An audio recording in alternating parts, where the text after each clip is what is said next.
Hello mga ka-DIY, welcome back sa ating YouTube channel. Meron lang akong sa inyong isi-share mga ka-DIY.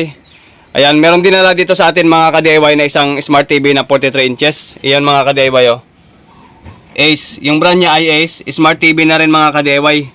Yan, model 808. Smart Nana 808. Ang problema din ito mga ka-DIY, dinala sa atin ng isang cellphone technician. Bale, cellphone technician sa dati na naging LED TV technician na ngayon. Kaso lang nga, hindi niya ito madali-dali. Ayan oh. Yan, explain ko sa inyo mga ka-DIY. Ito isi-share ko lang. Baka makatulong. Kasi ang ginawa niya dito mga ka-DIY, ang issue ng TV ito, black screen o wala siyang picture. Ngayon mga ka-DIY, kapag walang picture, so common talaga niyan mga ka-DIY yung ating mga CKB. Kung napapansin nyo, yan o, kinating niya na o. Yan, kinating niya na itong CKB1, CKB2, CKB-B1 at CKB-B2. Yung apat na yan na piraso, yan ang mga CKB natin na matatagpuan natin dito. Ayan o. Napapansin nyo yung mga CKB dyan. Ito yung CKB ng left side. Balikin natin niya yung apat na yan. Pagkating niya, lumabas naman yung picture. Ang problema mga ka-DIY, nung kinating niya yan, dahil dyan nga yung problema, kinating niya, nagkaroon siya ng picture. Ayan. So yung kabila naman mga ka-DIY, yan, move natin yung kabila. Ito yung sa left. Ito naman yung sa right. Ayan. Pisto natin yung sa right. Yan. Kung napapansin nyo yung right mga ka-DIY, kinating niya rin oh. Ayan oh. Yan, kinating niya. Yan. Okay. Isog natin dito. Yan. Itong portion na ito mga ka-DIY, ito yung sa right side natin na CKB. Ito, CKB1, CKB2, CKB-B1 at CKB2. Ibig sabihin itong dalawa, ang CKB1 natin, at CKB2 naman yung dalawang yan sa itaas. So bakit kinating niya dyan mga ka-DIY? So nag-try and error siguro siya dyan na kinating niya ito. Tapos sa kabila pala yung problema. Yung kanina ito. Yan, ito. Yung una natin na binidyohan. Yan o. Yan yung kanina. Binalik niya naman yung ibang kinating. Yung apat lang yung nakat dito. Pero yung sa kabila natin ito, sa right side yan o. Wala naman siyang leak nung tinester natin. Wala naman siyang problema dito. Ang naging problema lang talaga ay yung sa kabila. Yung sa right side ito. Yan sa right side. Ayan. So tester natin mga ka-DIY, papakita ko sa inyo kung ito nga ba talaga yung nagkaroon ng leak, kaya kinating ito. At yung kabila ay walang leak. Ganito lang yan mga ka-DIY, i-share ko sa inyo step by step. Muna tayo ng tester mga ka-DIY. Ayan, nakasit ako sa ohms. Ohms na symbol. Pindutin na natin to. Ayan, ohms. Yan yung OL. O yung may M at saka ohms. Omega ohms. Ayan. Pwesto natin dito. Kasi kinating niya ito mga ka-DIY. Lumabas din yung tao. Ang problema, nagkakaroon siya ng puti na vertical bar. Sa harapan mismo ng screen, nagkakaroon siya ng vertical bar. Halimbawa, iyan ang TV. Nagkakaroon siya dito ng, napalabas niya yung tao, nagkaroon siya ng vertical bar na puti, parang shadow. Tapos nagkaroon pa siya dito na sa gilid na hindi pantay na white, yung parang pabilog. Yung parang pabilog dito sa gilid ng TV. Yan, sa bawat kanto meron siya. Bawat kanto merong kulay puti na nakabilog. Ito, tester natin yung ating CKB. Dito, bandang left side muna tayo yung kinating niya. Ayan. So, doon tayo sa kinating pala. Doon sa may problema. Ayan. CKB1 at CKB-B1. Ayan. CKB1 at CKB-B1. Kung napapansin nyo, ang reading natin dyan na yun, no? Kita ba sa camera? 0.7 k ohms. Yan, no? Mataas yan. Mataas na rin yan. 0.7 k ohms. Ibig sabihin, may leak sa CKB na ito, kaya ito yung kinating niya. Ayan. CKB1 at saka CKB-B1, yan yung resulta. Pagdating naman mga ka-DIY sa CKB2 at saka CKB-B2, kung napapansin nyo sa tester natin yan, no? Meron din. Kaya nagkaroon ng black screen ito at kinating niya. Ayan. May backlight pero walang picture. Ibig sabihin, tama nga, ito yung kinating niya. Nung pagkating niya ito mga ka-DIY, lumabas naman vertical bar at merong kantuan sa gilid. Kulay puti na vertical bar ang lumabas. So yun oh. Yun. Tutukan natin ating microscope. Yan. Napapansin nyo oh. Yung CKB1 niya at saka CKBB1 may problema. Nasa 0.7k ohms. Sa CKB2 naman ay nagkaroon din ng problema. Nasa 0.9k ohms din. Ibig sabihin, ito talaga yung problema kung bakit siya nagkaroon ng black screen. Yan, yung napalabas niya, problema naman, sumakit naman yung ulo niya kung paano solbarin yung para i-solve yung vertical bar na kulay puti na lumalabas dito sa screen ng TV. So sa kabila naman tayo mga ka-DIY. Subukan natin yung sa kabila. Tingnan natin kung may leak yung kabila. Kung bakit nagkaroon ng vertical bar na puti. Urong na natin konti dito. Urong na natin yung kabilang side. Ayan, yung kabilang side. Okay. Yan, si KB1 at saka si KBB1. Yan. Mukhang binago natin yung piston ng ating camera. Binago natin. Kung napapansin nyo mga ka-DIY, yan o. Mega ohms, ibig sabihin walang problema ito. Yung ating CKB1 at saka CKBB1. Ayan. Kung napapansin nyo, 9. Yan o. 10 mega ohms, ibig sabihin walang problema ito. Yung ating CKB1 at saka CKBB1. Wala talaga problema. Kaya yan ay binalik niya. Dito naman sa pangalawa, sa CKB2 at CKBB2, wala rin. Ayan o. 9M or 9 mega ohms. Ayan. Lagyan natin ng ilaw. Ayan. 9M or 9 mega ohms. Ayun. Yan yung ating CKB2 at CKBB2. Ulitin natin sa CKB1 at saka CKBB1. Yan. 9 mega ohms. Ibig sabihin mga ka-DIY, wala itong problema. Yan o. 9 or 10, okay lang yan. Kaya itong side nito, walang problema. Yung sa ating right side. Ang ginawa ko mga ka-DIY para mawala yung ating vertical bar, alisin muna natin dito. Okay mga ka-DIY, so balik tayo dito sa ilalim. Para mawala yung vertical bar mga ka-DIY, ito yung step na ginawa natin. Itong ating 1K na resistor, kinonect natin dito sa ating ground. Kung napapansin nyo, yan 1K resistor. Yung lahat ng signal dito na kinating niya, yung apat na yon, yung papasok dito sa ating source scope, papasok sa ating salamin. Bali yung CKB1, CKB2, CKBB1 at saka CKBB2, pinagsama natin yung lahat. Tapos i-connect natin mga ka-DIY, hininang natin yung lahat, tapos i-connect natin dito sa resistor, papunta sa ating ground. So wala pa rin nangyari, ganun pa rin mga ka-DIY.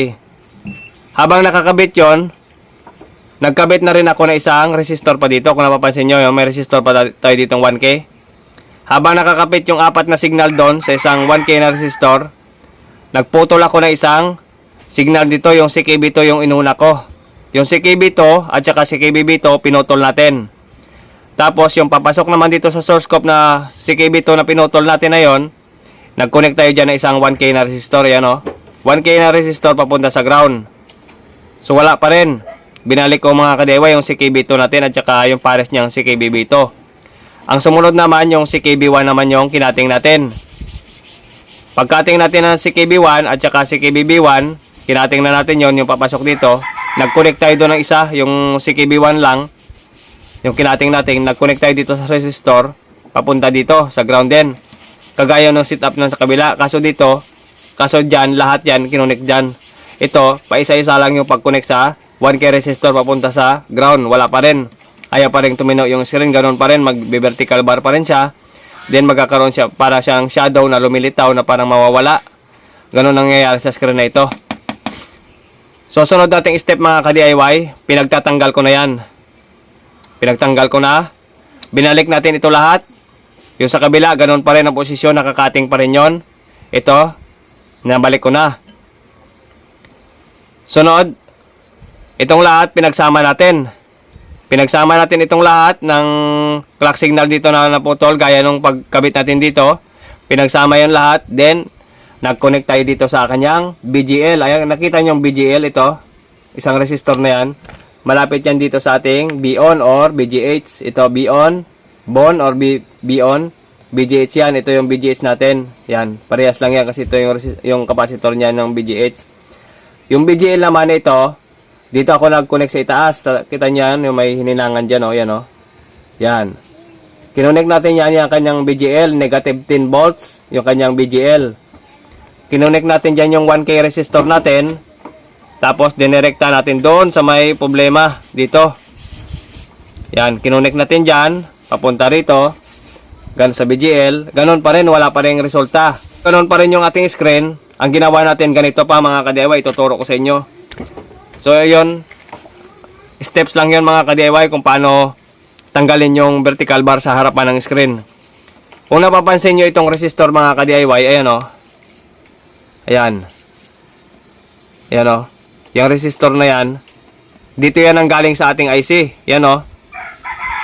Ito yun. Yang pin na yan. Papunta yan dito sa ating resistor.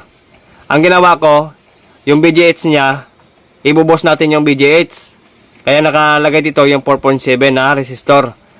Yan, yung 4.7 na resistor na yan mga ka-DIY, ikinonect natin dito sa itaas ng resistor. Yan o, nakaganito.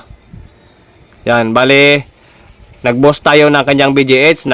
Yung BGH kasi nito ay naglalaro lamang sa 30 volts.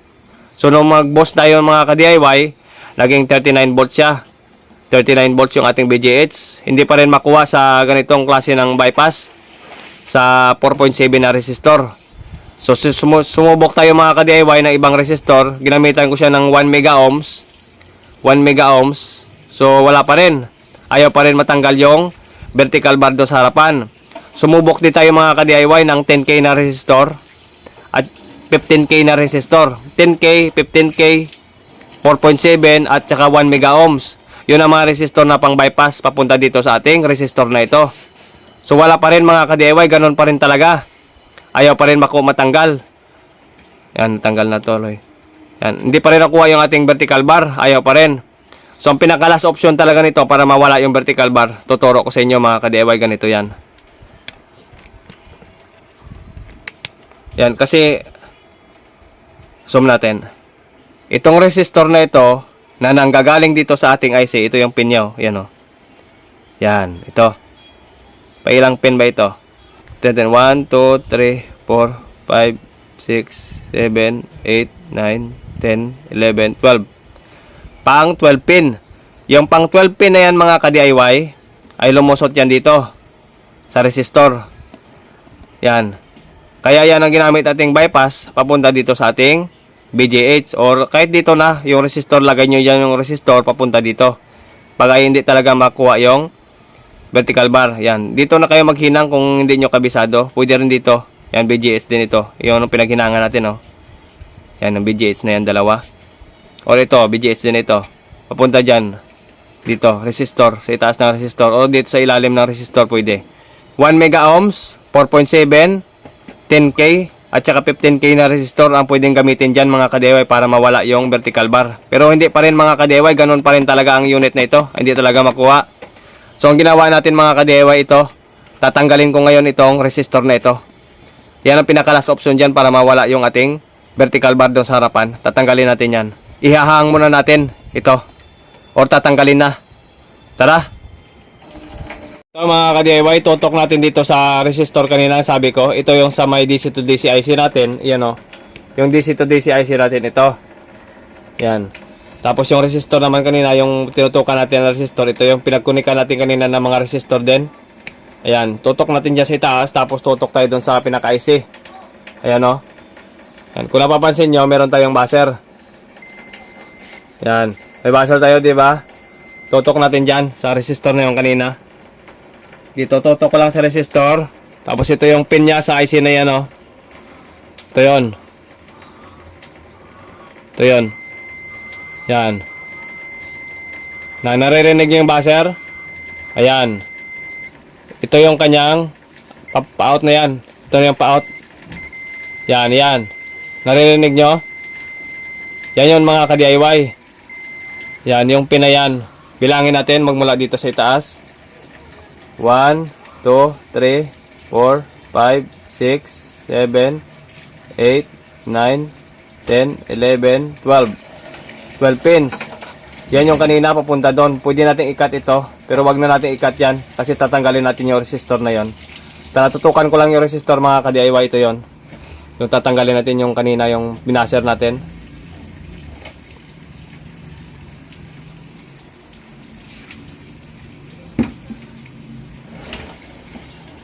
Yon. Okay, tanggalin natin yan. Okay, hot air lang natin yan mga ka-DIY. I-hot air lang natin ang gamitin natin dyan. Ihang lang natin lang muna.